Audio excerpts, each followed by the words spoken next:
Nobody did. And welcome back. Because same day, later up in the day, still at work. At the place I don't want to be, but I'm here. Hi, I'm Kavandrick, or Здравствуйте. I'm Kavandrick. I could have just said Привет, but gotta be difficult with the Russian. But I don't know. I came to talk to y'all about, like, randomly, I live in a place. I realize I live in a place that I know I got all the tricks and the secrets and know how to get get pop how to get views and stuff on social media. It's just one thing that's stopping me. I don't have followers like that. I don't get followers that easy. Well, not anymore, because there was a point in time and period where I don't know. I was on one, but this was also a couple years back, and also back when I had Facebook and Instagram and Twitter. Like I had Facebook, Instagram, Twitter, and YouTube, and still my YouTube wasn't up to par, but my YouTube channel was also started up in like 2012, 2011, so it's a whole different type of caliber YouTube channel. You Y'all go find it if y'all want to. It's definitely full of beauty. I'm probably gonna put it up in the link, well, up in the description box. But yeah, that's like I had to. I I eventually left that page because that YouTube page had a bunch of random videos, and it had half of it was just random talking videos with no real points, and the other half were covers and just original songs and freestyles. But you know,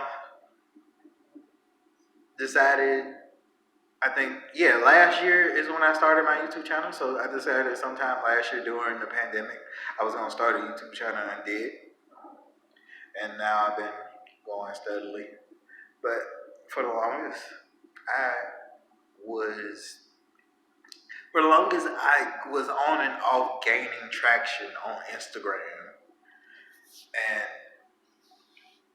one of the main things that I feel like was holding me back was the fact that I had zero support when it came to like local people and other people that I knew and were also doing stuff, because I would be liking their stuff, talking about their stuff, and sometimes sharing their stuff, and try to comment and stuff like that to be supportive, and because I actually mess with their art and other ventures like that. While when it came to me, other people would tell me that they saw it, tell me how they liked it, but wouldn't actually go through the process of liking it on social media or giving me my props on social media. Like that's one of the weird things. When it comes to stuff you see online, you have to give them the props online, and don't be that person. Be like, oh, I saw what you did, cool, but you didn't like my picture. I don't need your words. Now for real life stuff, and we're doing real life things, I need your real life input. But for social media stuff, I don't need your real life input. I need you to be on social media, giving your input on there. Don't tell me how much you like my stuff in person. Like my stuff on the internet. And a lot of that wasn't happening. A lot of that wasn't being reciprocated. So when it came time for me to leave, because of the stuff I was saying, defending the black community, I left with no problems. I left because I was having problems with Instagram and Facebook. No word to the wise, if you beef for one, you beef for both of them. So, also I still haven't gotten on TikTok and won't get on TikTok because my issues with Facebook and Instagram would be my issues with TikTok, and that is TikTok's blatant racism and disrespect of black people and other people of color. So, I'm not on those sites. My pages are still up.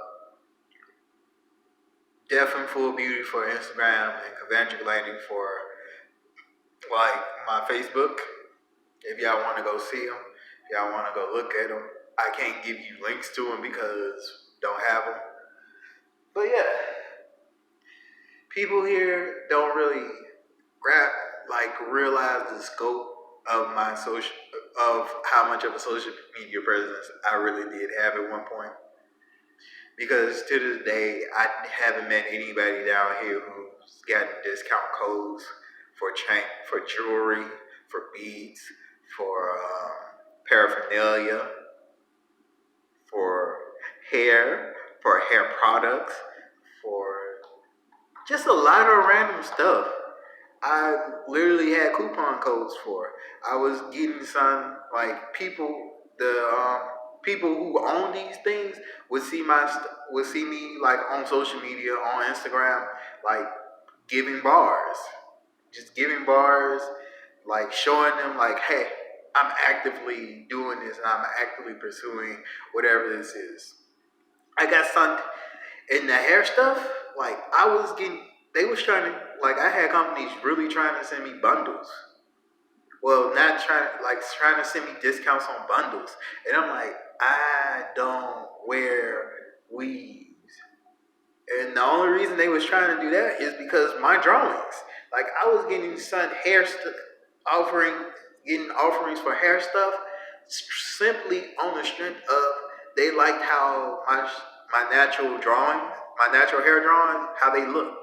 They like how when I did long flowy hair, how that looked. So coupon codes and with the jewelry and stuff, I rapped. I really rapped. Like was giving bars of plenty, and so much so these people were trying to send me stuff, trying to get me to. They, I guess, also y'all have to think.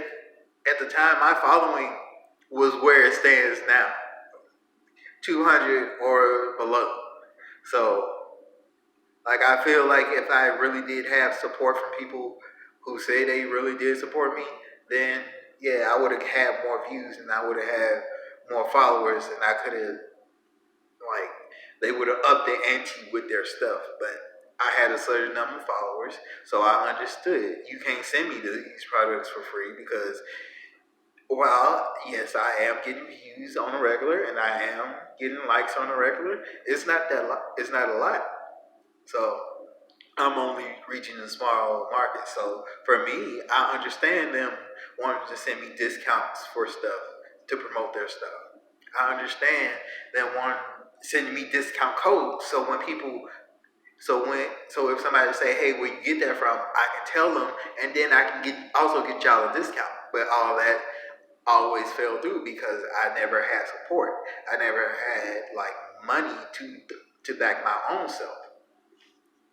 People were trying to send me equipment. People were trying to send me beats. I could not reciprocate those things because I didn't have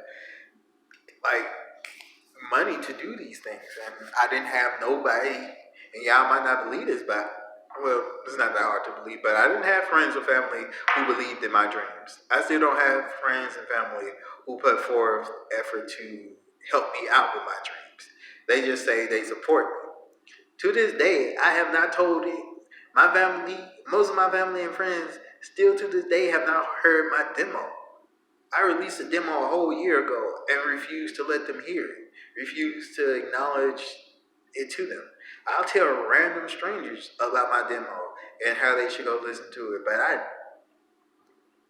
when it comes to friends and family, due to they never been supported like that, I felt no reason to tell them. I felt no reason to promote it with them.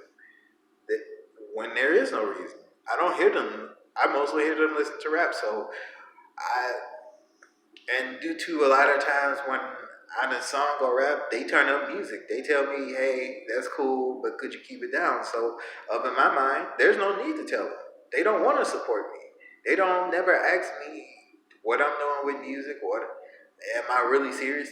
No matter how. That's another thing. No matter how serious I done told people I am about music, due to I don't have the demeanor they are looking for, they don't want to take me serious with music and don't want to help me out with music. So I didn't stop trying to promote myself with friends and family and just strictly go for people I don't know. If I don't know you, I want to work with you. If I know you, 9 times out of 10, I don't give a fuck about working with you because you never gave a fuck about working with me. That's just like in my hometown. There's a nigga now that everybody who say, "Why don't you work with him? Why don't you work with him?" Literally have tried to work with him. Only have accomplished one song we demoed, and not like my demo mixtape I got on SoundCloud.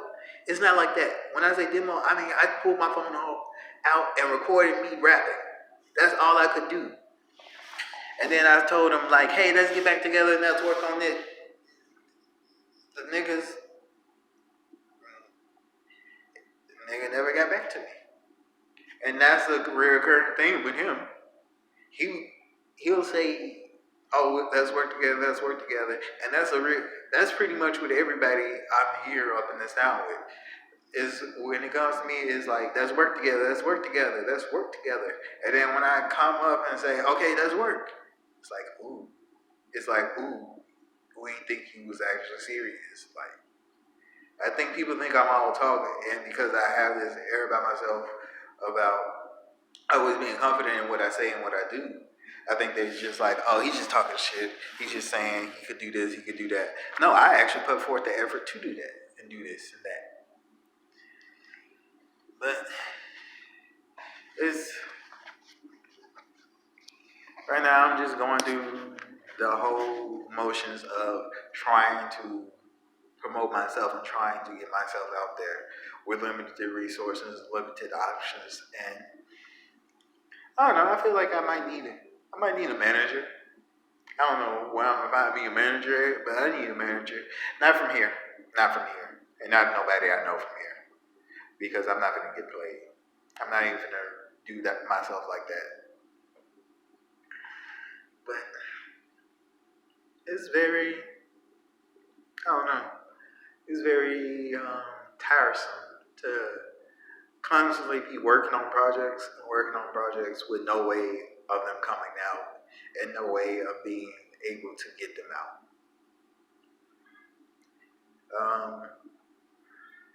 I've, I've actually worked before I released this demo.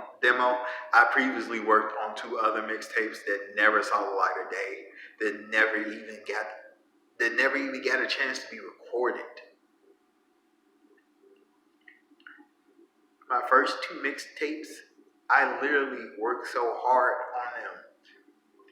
I painstakingly wrote raps. Both of my 2 first mixtapes were going to be rap mixtapes,